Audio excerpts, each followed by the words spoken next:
Good evening, everybody. Thank you for joining us. We'll be getting started in just a couple moments. We're going to just allow enough people to load into the Zoom room, so stand by.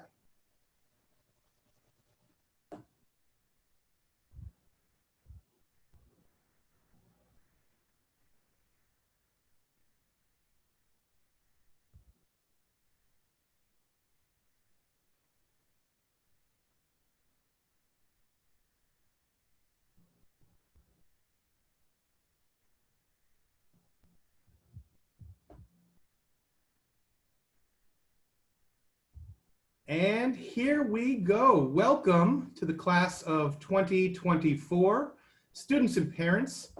My name is Paul Pronovo. I am the Chief Communications and Marketing Officer here at the college. I am also a proud alumnus of St. A's, and it's my distinct pleasure to welcome you to this town hall meeting. We are so happy you can join us tonight, and honestly, we cannot wait to see you in just a few days on the Hilltop. So tonight I am pleased to host our speakers, who include Dr. Joseph Favazza, who is of course the president of Saint Anselm College, Dr. Alicia Finn, who is the vice president of student affairs and the dean of students at college, and Dr. Mark Cronin, who is the dean of the college.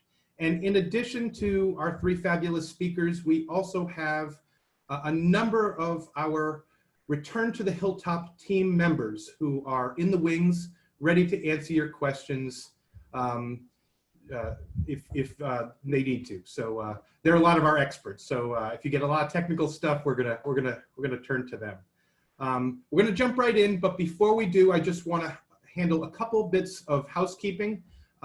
First, if you have questions, please use the Q&A function at the bottom of your screen. I see some of you are Zoom veterans because I already see questions coming in. And also, if you miss an answer or if you know someone who could not be here this evening, no worries. We are recording this and we will host it on our St. Anselm website. So we'll be posting it on the COVID-19 response page, which you can find linked to the top of the homepage. And as a matter of fact, you will see that that is a treasure trove, really, of information about our reopening plans, about the academic calendar, about health and safety protocols. So absolutely spend some time, navigate through there in these final few days before your move-in date.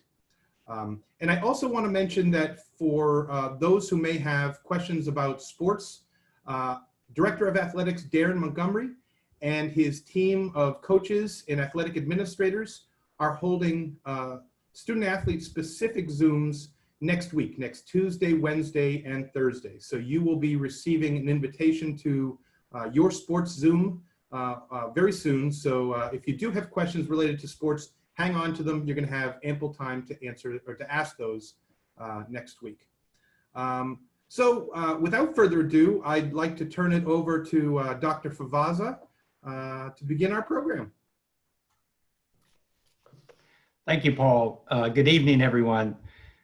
It is really exciting to be with you this evening and to think about seeing many of you on the Hilltop very soon. We have looked forward to welcoming you to Saint Anselm College for so long, and we're excited to be at this moment as we get closer to that. You know, when this whole pandemic began and we began to reflect on how we are to manage and to take the next steps, we were guided by three fundamental principles: to keep the community safe, to do what is right by our community, including our faculty, staff, students, and monastery, and to maintain the perpetuity of Saint Anselm College. And those have guided us and guided our decision. And while we know it is a balancing act to open the college at this moment, to say, we're going to open, we're going to take every safety precaution that we possibly can do, can think of, can follow guidelines by health experts, both locally and nationally. At the same time, we are planning to have our students experience the kind of transformative education that is signature of Saint Anselm College. So we are prepared to walk that middle line to balance so many things at this point. I will say the campus is buzzing with activity to prepare for your coming. But I don't want to take too much time in my remarks. I want to get right to, I know you have a lot of questions. So at this point, I'd just like to introduce Dr. Alicia Finn, who is our Vice President for Student Affairs. Thank you, Dr. Favazza. Good evening, everyone. We've met before on several occasions. I'm Dr. Alicia Finn, Vice President for Student Affairs and Dean of Students. By now, you probably know all our faces, and very soon, I look forward to having the pleasure of seeing yours. I'd like to take a few minutes to address two important subjects that surely are on your mind as we prepare for the semester. Please feel free to ask for more detail during the question and answer as we realize these are big issues and there are a number of them for you. At the top of the list is testing. We're very happy to have developed a system where students have had the ability, where students can be tested and we'll have two tests as they arrive on campus. The more rapid of these will be used to determine their release from quarantine. The second one is to verify those results. Now, you may have heard in the news that the coronavirus tests are taking anywhere from 5 to 7, 6 to 10 days. And we feel confident that the rapid test that we'll be using will allow us to release students from quarantine within the 24 to 48 hours. Once our students are cleared by health services to leave the hall after the initial quarantine time, they'll be able to participate in programming outside of the residence hall, orientation, and ultimately on to the classes. Of course, while they are waiting for the initial result, we will have programming to keep them engaged and entertained as well. The next layer of testing will take place throughout the semester. Surveillance testing will be done on regular intervals. Namely, a random group will be chosen from around the campus to test for the presence of the virus. This will assist us in our containment and early identification processes. We will also be testing those few groups of students that must go off campus on a somewhat regular occasion for internships, practicums, and the like. And we ask students in these circumstances to stay in communication with Maura Marshall, our Director of Health Services, so that she is aware and can offer medical advice for health management related to travel and also the potential exposures. Now, of course, we also will be doing testing as a follow-up to those who have tested positive and are either in isolation housing or have returned home to assure their readiness for release.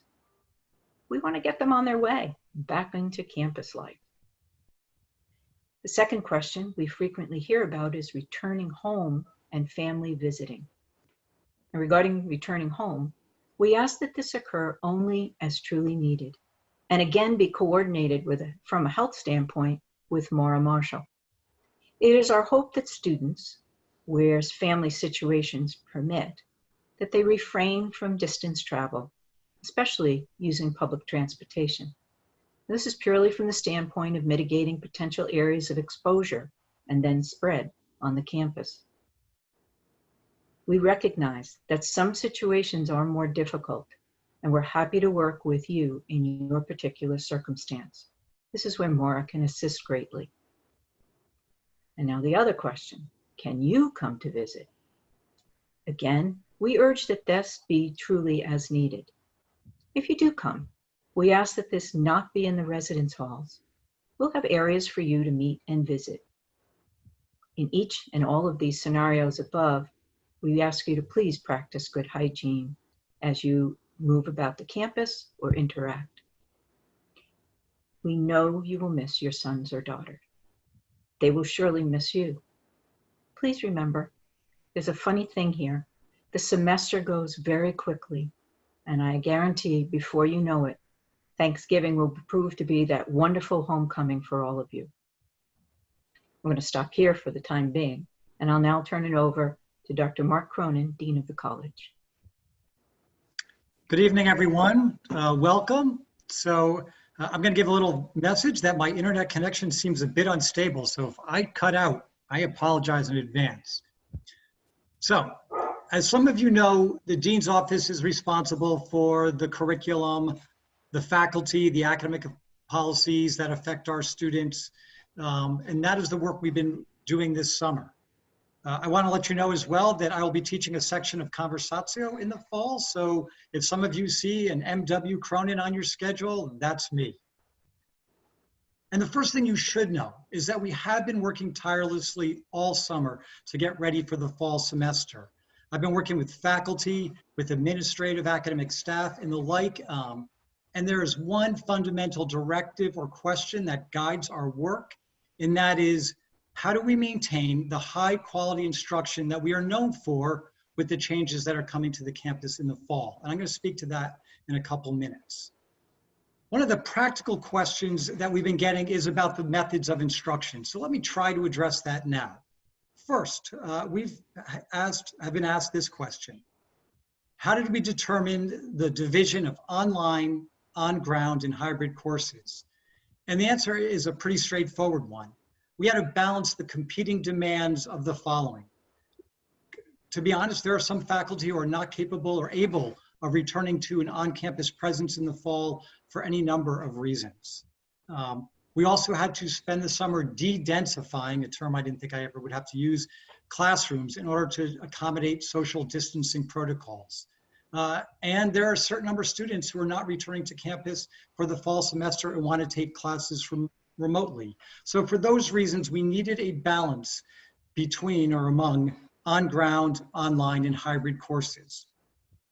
Another question we're getting is about hybrid courses. What exactly is a hybrid course? So let me try to answer that now. A hybrid course includes both on-ground and online elements. Some of it is in person, some of it's delivered remotely. So let me give you an example.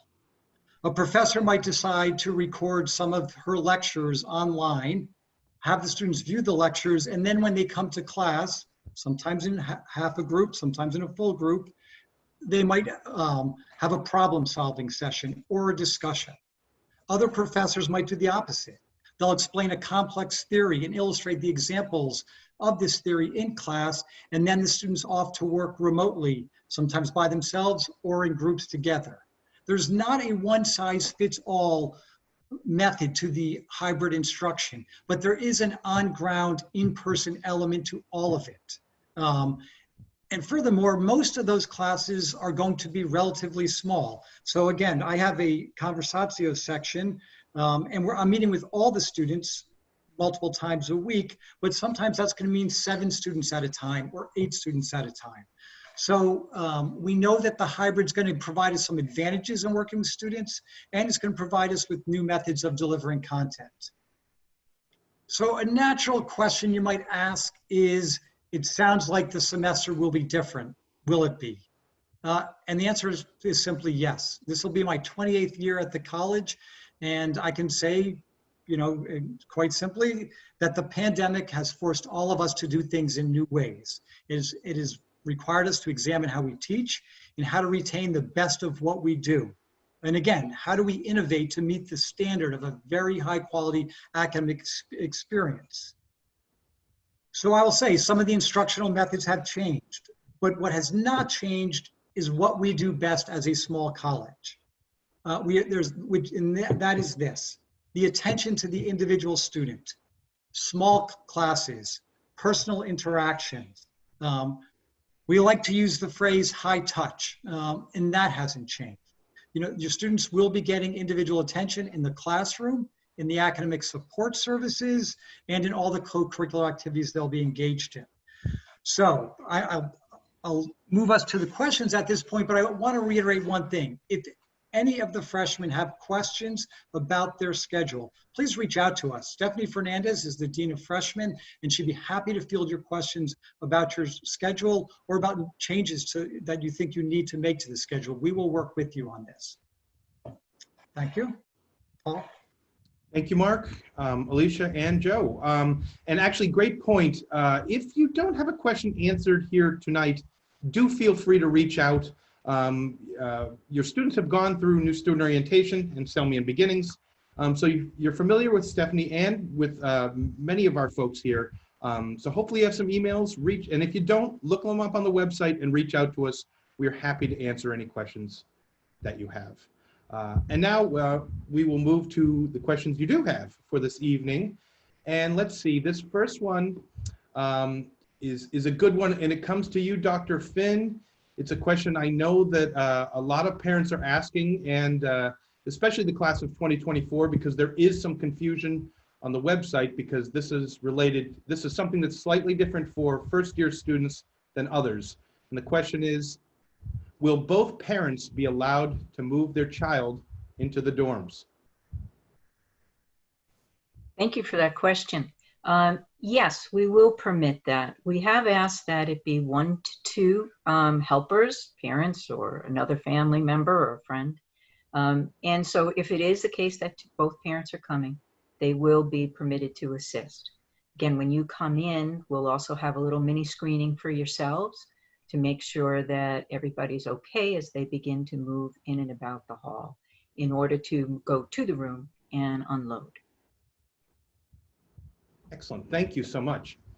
Another question, probably for you, Dr. Finn. I move in early for the transitions program, but my roommate moves in a couple days later.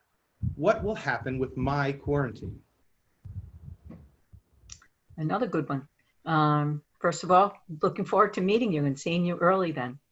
What will happen is that we have a rapid testing. So we'll work with you and coordinate that particular situation as we work with your roommate when they come in and be able to get that addressed pretty quickly. All right. Dr. Cronin, coming to you, multiple of my classes don't have books yet. When will all of my books be on the My Anselm portal? Good question. I'm going to suggest that if you're concerned about your books, to reach out to Stephanie Fernandez. It is the case that some classes may not have books. There's sometimes open access documents that faculty will use, or they'll distribute their own documents or work packets, but just check with us. So almost all of the books have been ordered at this point. I just checked it this morning to see what books have not been ordered by professors. So they're almost all in, so feel free to check with us. All right, thank you. Dr. Finn, coming back to you, what activities will you have for students? Oh, there's going to be a wide variety, and it comes in different areas. There will be different events, in whether it be virtual, there'll be hybrid, there'll be in person, depending upon the release time from quarantine or the time of that first portion of time leading into the classes. So some of them could be anywhere from some gatherings, some yoga classes once you're reviewed out on a quad. It could be certainly working with the orientation leaders when you move into orientation, meeting those from your groups. There'll be some opportunities for you to do some advanced preparations for your coursework through virtual pieces that will be available online, and then a host of other things that the orientation leaders have come up with. And those of you who are in transition is also coming up with events and things that you will have an opportunity. Some will be virtual, that's true. Others will be hybrid, and as I said, in person in the appropriate sized groups. But they have a wide range associated with them, and folks have been working very hard to make sure that there's enough and that there's a variety that would have some appeal to all students. Great, thank you. How about this one? Will there be an option for COVID testing prior to the arrival on campus? Again, Dr. Finn, seems like you're on the hot seat. Okay, there will be, but if you're planning to do that, and if that's something that you're aiming to do, please make sure that you are touching base with Maura Marshall, as I said before. That would be important, and she'll be able to help, certainly help to coordinate with you around the time of your arrival as well. When kids leave in November, do they need to fully clean out their dorm rooms? Dr. Finn, probably best for you. At that point, I don't believe that you will need to. We're going to wind up being in contact with you, and we'll see how the semester evolves. And again, we'll be in touch with you to do that. I would say to you that in some ways you want to say, let's be prepared in case. But I have a feeling if we all pull together as Anselmians, wearing our masks and keeping our distance and doing the things that we're asking each other to do, it's not just asking of students. We want to make sure we go the distance, and we'll see where we are in November. Sounds good. Here's one that perhaps each of you wants to take a crack at, and in no particular order. How will my daughter make friends with all of the restrictions? And please include some of the activities such as club sports, other options, events, that sort of thing.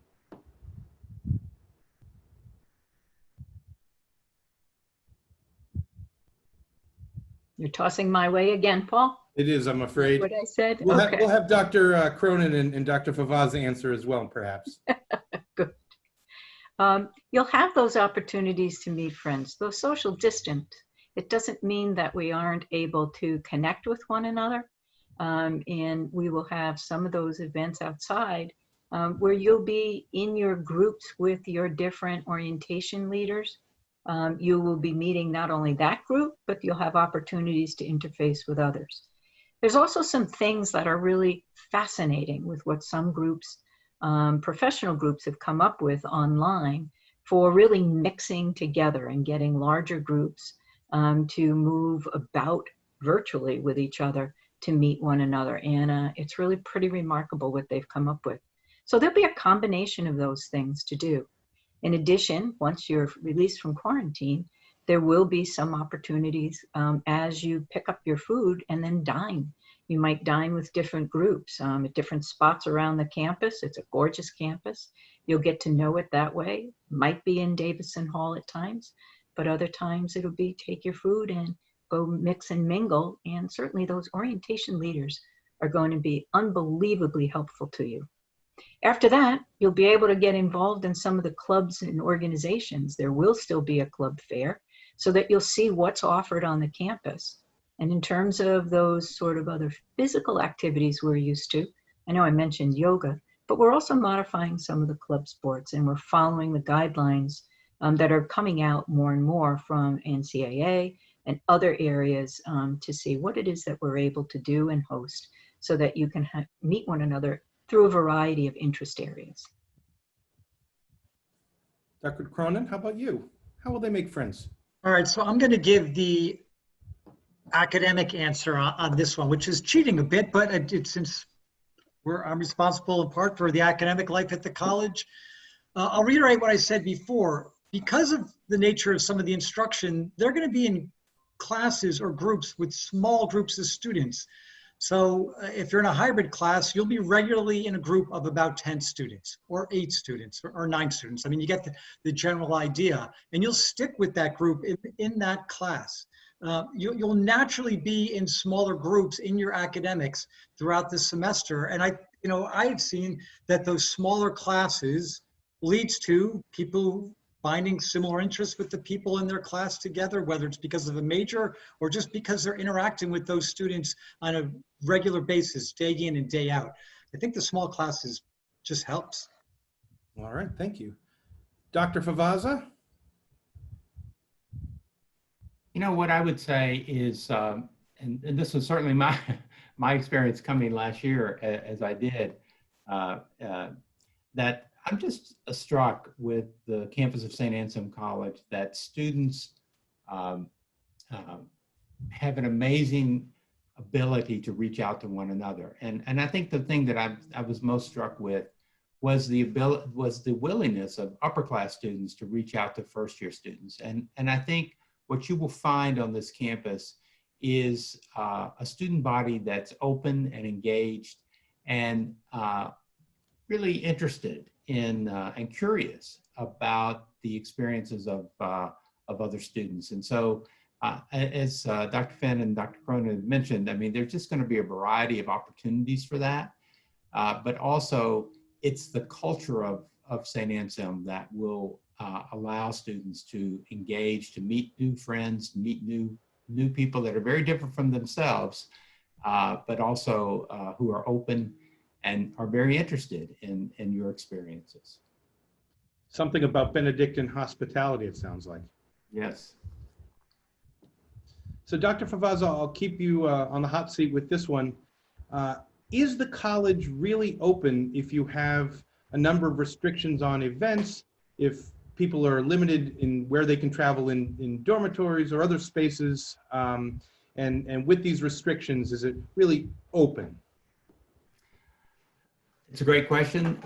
You know, and I've said on numerous occasions that we are opening Saint Anselm College. We're not Saint Anselm Prison. And so what's really important to us, as I said at the very beginning, that while we are going to make it very clear that students, faculty, staff, everyone on campus have to follow the health guidelines that we all know we need to protect one another during this time. We also are very committed to providing that transformative experience that is our signature. And so whether it's in the classroom, as Dr. Cronin has said, or with co-curricular activities beyond the classroom, we want students to engage, to interact with one another, albeit socially distant, but we still want them to interact and to have opportunities. Yes, it will be a different year. There's no question about that. And there's no college campus in the country that will be the same as it was last year. But we are going to work very hard to make sure that the experience that our students have includes those things that make Saint Anselm and that live out our mission that is so critical to us. So yes, we're going to be open, and we're going to make this work. All right, thank you. Dr. Cronin, coming to you, will there be a safe, socially distant location where commuter students can go to take remote classes so that they have an on-campus class right after? So no travel time to take between the first class from home and make it to the second class right after? Yeah, good question. So one of the things we have done when we re-roomed all the classes is we made sure that there are spaces on campus, classrooms that are not in use for classes that we're calling study lounges. I don't know if that's the final name we'll hit upon, but there will be some in alumni, there will be some gadbois, but there are spaces for students to sit and study or just relax, both in the classroom buildings and in places like the Gene Center. I think they'll also see we're doing some unique things to try to spread things out. We're gonna have spaces available outside, more classes outside, tents, benches, and the like. So yes, there are definitely gonna be spaces. And crop circles, I hear. Crop circles as designated meeting spaces. I love it.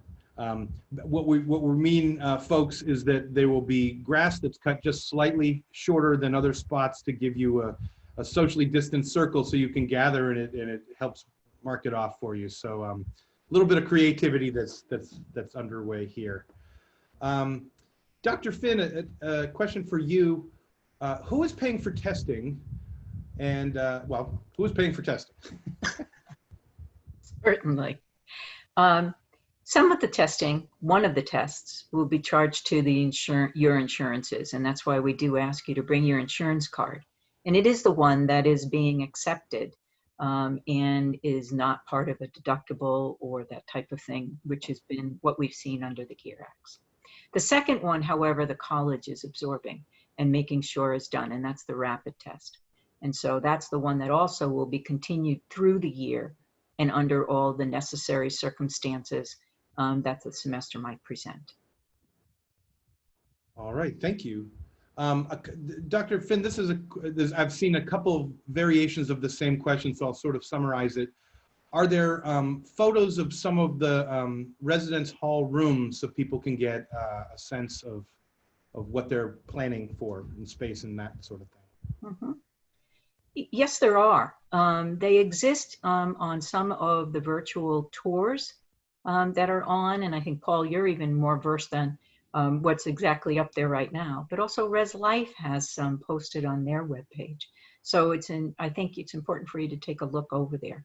If there, we have additional videos or that are being shot on campus even this week to show you different parts of the campus and also take you through even some of the protocols or some of the things that you'll find when you first come to the campus. So we'll be pushing those things out across these next 2 weeks so that you'll be able to get a sense in your mind about what you're walking into. And I don't know about you, but that always helps me when I prepare the way to come to a new place. You might have toured the campus at some point, but this will be about how do you move about and live on the campus.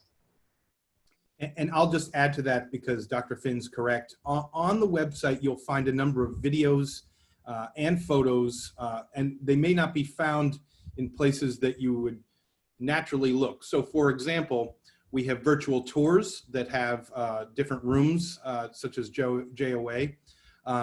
Some of the other admissions pages do as well. And if you do a search for, say, Joan of Arc on the website, that's going to produce a number of results. And some of those results will include some images.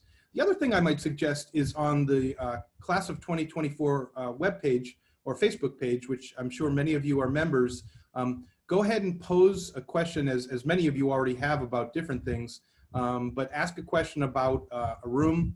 I have a feeling you'll probably get a number of people who have photos, and if not, one of our good folks from the enrollment department will post a photo for you. So lots of options there.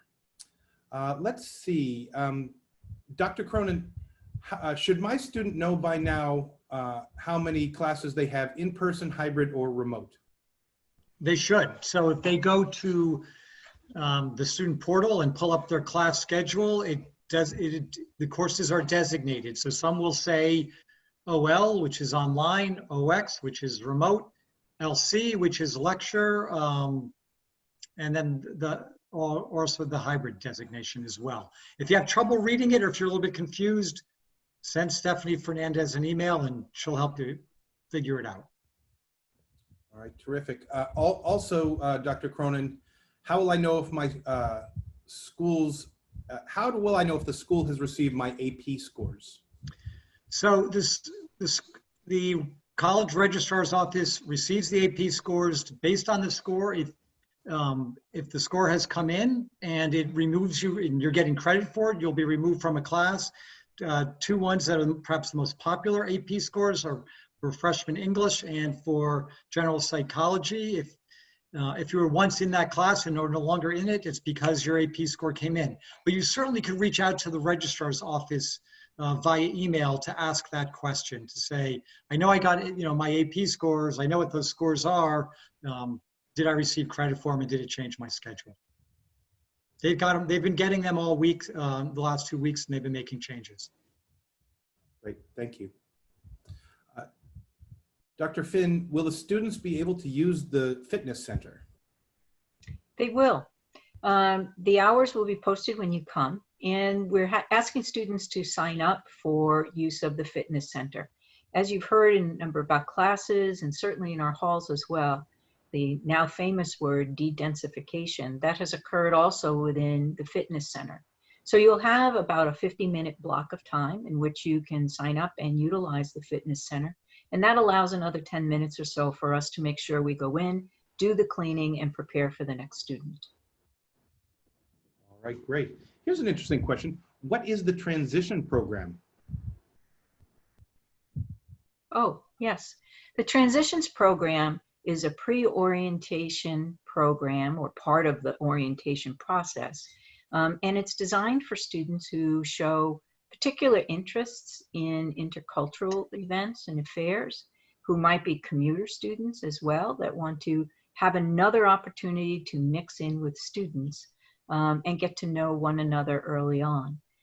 That particular program has been in place for well on about 10 years or so, and has shown to really assist students who are coming either from some distances, or as I said, have that interest in intercultural. In that helping them, we've seen a very good retention rate amongst those students, as well as a good graduation rate. And so there's a variety of not only awareness sorts of exercises, but getting to know one another, some additional assistance in some of the study mechanisms, the resources of the campus, resources of the local area as well. Thank you, Dr. Finn. Dr. Cronin, will there be letter grades this semester, or will classes be pass, no pass? There will be letter grades this semester. So I know during the spring semester when everyone went remote, we went to a pass, no pass policy, but we're back to the letter grades for the fall semester. Is anybody else worried about that fan that is spinning over Dr. Cronin's head? I know I have some concerns about it. I keep wanting him to duck. It's just Keeps the dog cool. it's working, I think. Dr. Finn, flu shots, will they be available to students? They certainly will. And we're encouraging students to get their flu shot. That message will go out to faculty and staff as well. But we're encouraging that, and they are able to be obtained from the Health Services Center. And while you have the floor, here's a question I know that gets asked frequently. Will freshmen be allowed to have their cars on campus? It has become a popular question. Technically, yes, freshmen will be permitted to have their cars on campus. Now, I would like to urge you to think about whether or not you truly need that. We're hoping that and encouraging students to remain on campus unless they need to go off for some reason. But there's a tremendous amount that's offered here that really does reduce that need. It's also helpful not to have that temptation to hop in the car and take off and head home or go to some other places, at the same time.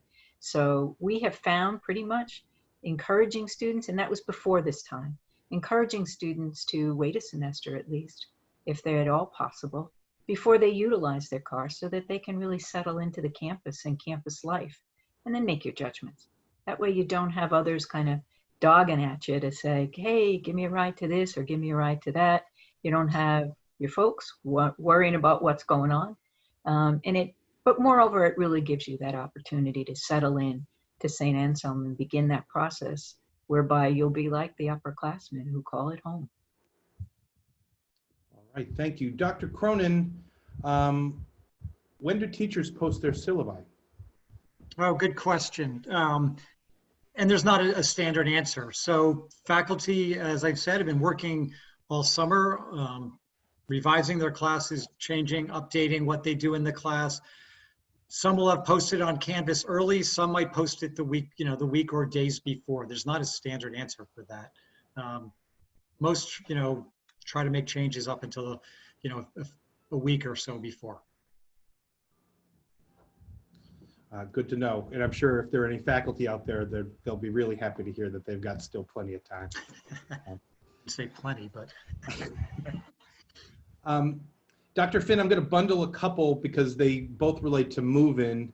One, I have two students moving in the same day, one at 9:30 and one at 10:30. Can each of them have two people? And if necessary, could we help each other as one student is on the third floor? That's number one. And then how long do I have for move-in? The website says 1 hour.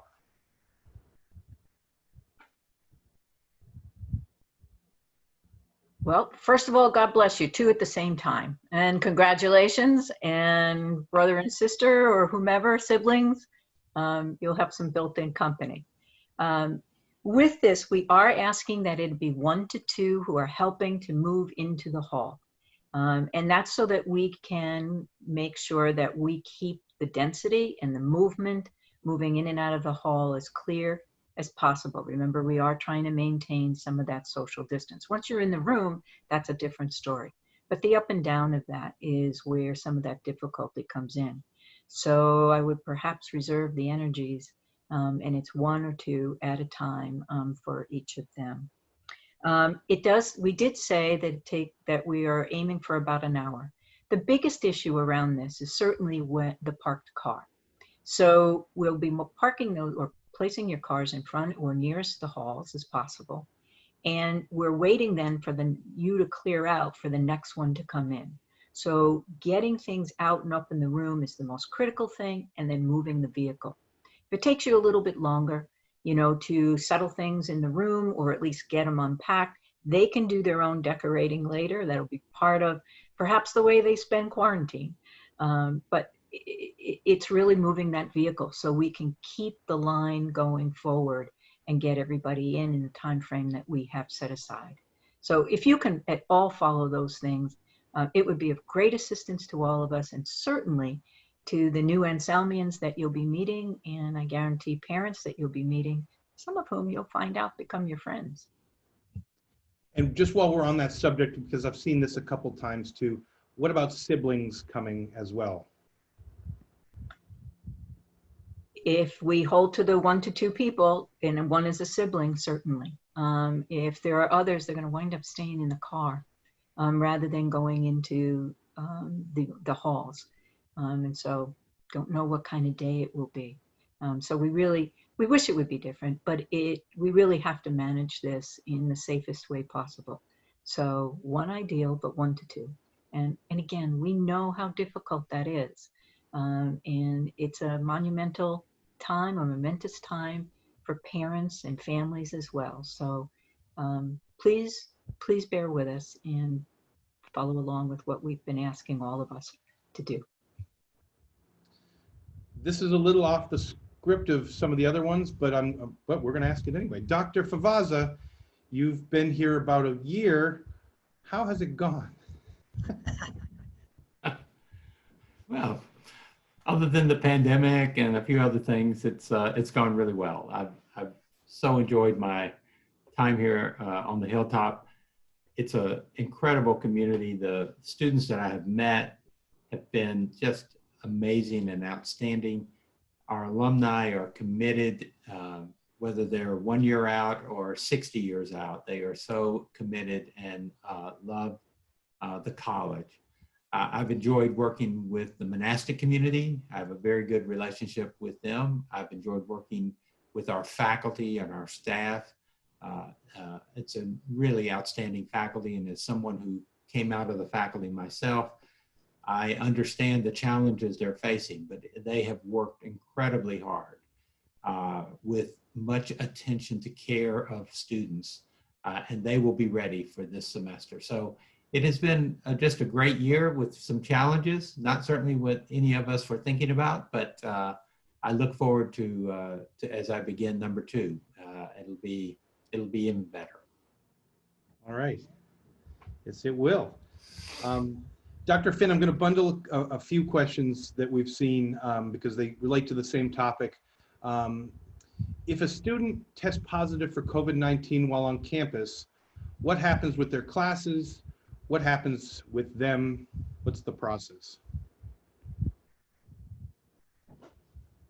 Okay, I'm going to take this through a little bit, and I will ask for some, if any of our specialists want to weigh in. If I have forgotten something, please feel free, folks. If a student tests positive, we will remove that student from their living area and move them to isolation. In isolation, they will have the opportunity to continue attending classes because they can then switch over to remote at that point. They'll be supported in isolation. They'll be fed in isolation. Their sanitation will be taken care of in isolation. And we will be checking in on them multiple times throughout the day. So at that juncture, they're able to continue to move forward, obviously symptoms allowing. And so we'll be in certainly regular contact with them. If the early test positive is such that a student or a family says, no, we'd rather have them home, we will give them that option. Okay, great. Anybody, Maura Marshall, anyone else want to chime in on that? Obviously, you're very much on the ground on this one. Hi, everyone. Yeah, Alicia did a great job. So we do have, we would encourage students to go home so their families can take care of them and they don't feel so isolated on the campus, especially freshmen. But we do have housing available, and through health services, we'll be keeping in touch with the students on a daily basis to make sure they're feeling okay, that they're getting the support that they need. They will have meals delivered from dining services, and we'll be connecting them with academics. There'll be Wi-Fi available, and we'll be supporting them so they can still attend classes. All right, great, thank you. Dr. Finn, back to you, and I'm going to combine two related. They both talk about food. How will students be fed during their quarantine period, and how will dining work in general?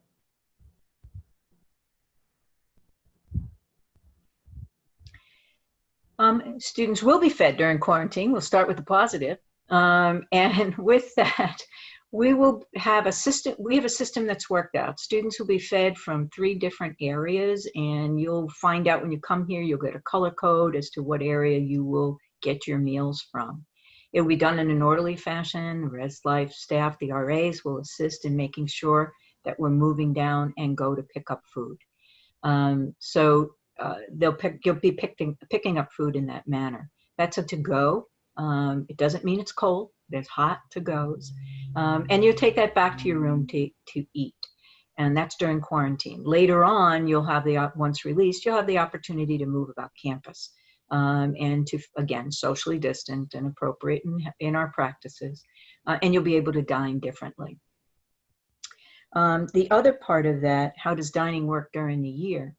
During the year, we are utilizing a particular reservation system so that students will sign up for a certain amount of time. And that's for us to be able to control the numbers going through the servery at any given time so that we're able to keep that 6-foot distance, keep everything moving and going through.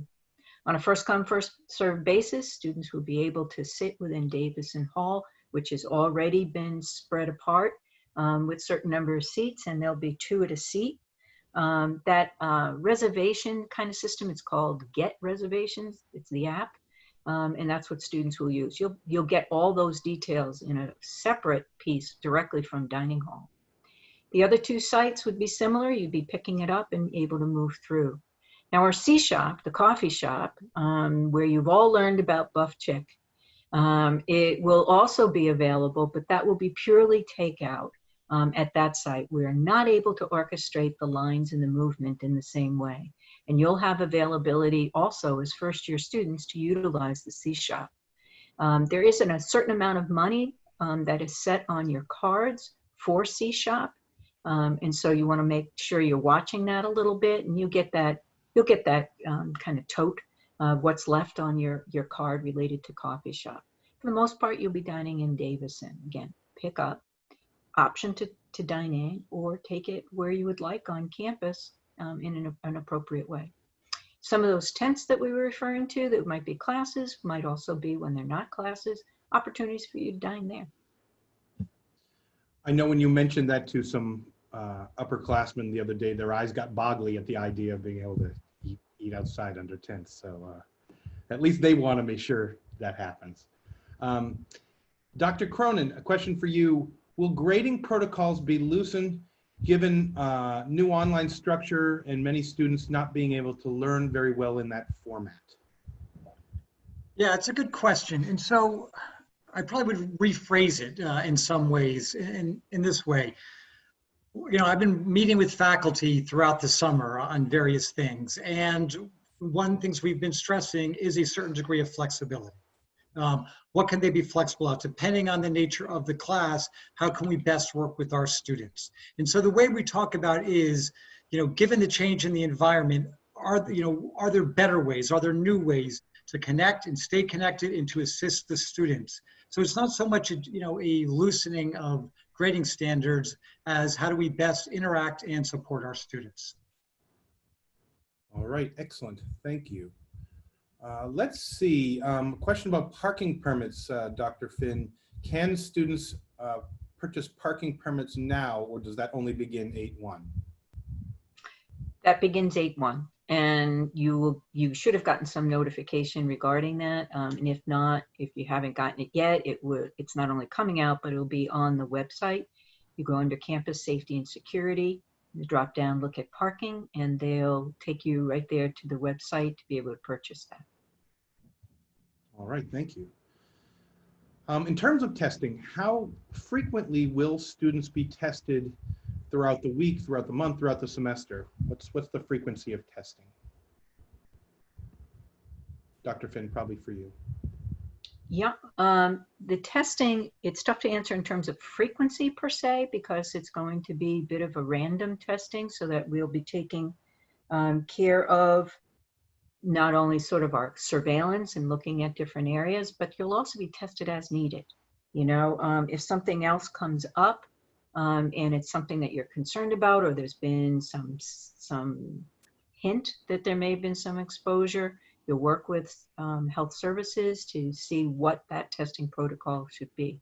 But by and large, it will be part of, for the general population, it could be a random pull because of surveillance testing. All right, thank you. Dr. Cronin, I'm going to throw this your way. Is there a start date for the spring semester? And we won't talk move-in, we'll talk classes. Start date for the spring semester is February 1st. So there is a bit of a break between the end of the fall semester and the beginning of the spring semester. If we're concluding, last final, I think, is on December 9th, and spring classes start February 1st. We are planning for a more robust winter session with both credit-bearing courses and non-credit-bearing courses for students during that time. All right, thank you. Dr. Finn, have the dorm rooms been sanitized, especially bedding, mattress? We have been working in the dorms, and those have been all gone through, and they're ready for your return. We do have the opportunity to sanitize later on as needed, especially if somebody is moving from having tested positive and they have to move out from an area. We will sanitize that area. When they go into isolation and then turns out, hey, fly, you're free, you're well, you can leave, we will certainly go in and sanitize that room as well. So sanitations have absolutely taken place. Great, thank you. Dr. Cronin, how will asynchronous classes work? So the distinction we make is with online or remote instruction is that online is asynchronous, meaning the class is not held at a specific time. Lectures might be pre-recorded. There's discussion threads, but those discussion threads do not have to happen, at a single moment in time. So asynchronous, students work, I don't want to say entirely at their own pace, because often work is due on a regular basis. It might be due every couple days, but there's not a defined class time. Synchronous courses, there are some synchronous courses, remote instruction, where a professor is going to say, I am giving my lecture at the regular class time, 10:30 Monday, Wednesday, Friday, and my expectation is that students will attend either something like a Zoom meeting, or they might be live streaming their class, or some version of that, but it happens during a specified and defined class time. So that's the difference between asynchronous and synchronous learning. Great, thank you. Folks, you've got some great questions here. I apologize in advance that we won't get to all of them. We're going to get to a few more, certainly. But I'll point out that not only will this town hall be recorded and posted on the website, but the other classes will as well. So feel free to check those out. There's a good chance that different questions will get asked and answered. So that may be helpful if you had something specific we were not able to get to. Dr. Finn, just a couple, I'm putting two questions together here. Will the first roommate move in be allowed to help the second roommate move in, presuming it's a little later in that day? And when students are scheduled to move in on August 9th, which of course is the first big day, are other students moving into the same wing so they are not alone? As to the first one, certainly the first roommate can assist the second at the door of the room. So if the others are bringing, if the other family is bringing materials up, Sure, pitch in, receive the box, and put it down inside. But in terms of going down, back and forth, up and down through the hall, we're asking certainly at move-in not to. That's going to be part of that congestion factor that I talked about earlier. In terms of August 9th and spreading some of that out, we are spreading things out around the campus, again, trying to control where and how frequently people are in and out, and the volume of people that might already be there. So the hallways can tend to be somewhat narrow, so we want to make sure, certainly for multiple people going at the same time, they're not narrow per se. But when you put a few people in them, that's going to really bring them close pretty quickly. The students, once their family members have said goodbye, they start their quarantine. They're not in like total lockdown, but we do want to mitigate the back and forth until folks get settled, and then they can move around in their particular area of the hall. All right, great, thank you. Another one, actually, this has come up several times. Work study, Dr. Finn, will there be work study opportunities this semester? There will be. Work study certainly will need to take place in a number of places, whether it's dining hall, whether it's working at the fitness center, you know, and helping to prepare the way for the next students. There are offices with work study. Those are being adjusted so that there's ample spacing for students to do that work. So there will be work study on campus. All right, thank you. And this one, Dr. Finn, I'm sending your way, but you very well may send to Mara. What different types of coronavirus testing is going to be done? Nasal swab, saliva test, etc. I will toss it to Mara, who can describe in a little more detail. Certainly I can answer the general, but she may want to be a little more specific. Mm-hmm. Yeah, we're doing a PCR antigen test. For those familiar, that's the lab test that gets sent to the lab. That's the same kind of procedure as the rapid test. So it's a small Q-tip that's just entered into the small part of your nose, not the real high one. It's less than an inch. And actually the students will be doing it themselves. We'll be handing them the kit. They will just swab the inside of their nose and hand it back to us.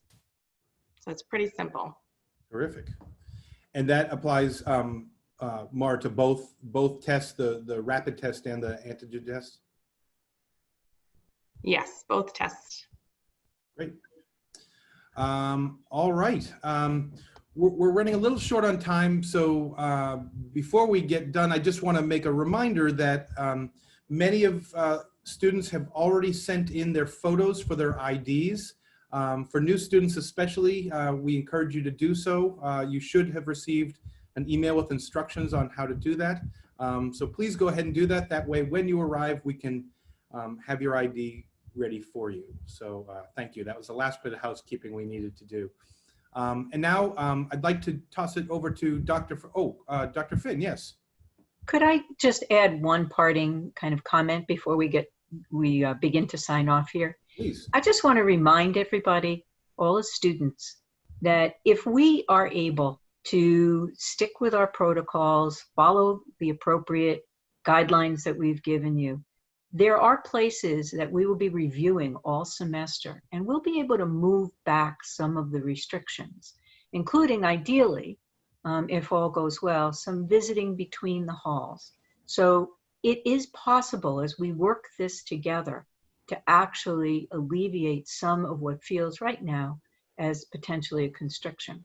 So it really behooves us as Anselmians to move as that community, because together we can move forward and intermingle more than we have been, or certainly will start to be. That's a fantastic point. I appreciate that very much. Let me toss it just to Dr. Favazza for perhaps a couple closing remarks. Thanks, Paul. And again, I just want to say thank you for your commitment to St. Anselm, your trust.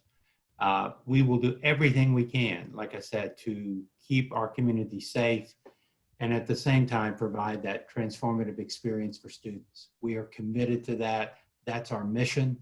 And we have Like I said, the campus is bustling to make sure that we're doing all that we can to prepare for the safe return of all students. So thanks for tuning in tonight. As Paul mentioned, we couldn't get to quite all the questions, but we are more than happy to respond if you send them to us, any of the offices, and make sure that we'll get back to you. We are really excited to welcome our first-year students, and I can't wait to see you on campus. Thanks again for tuning in.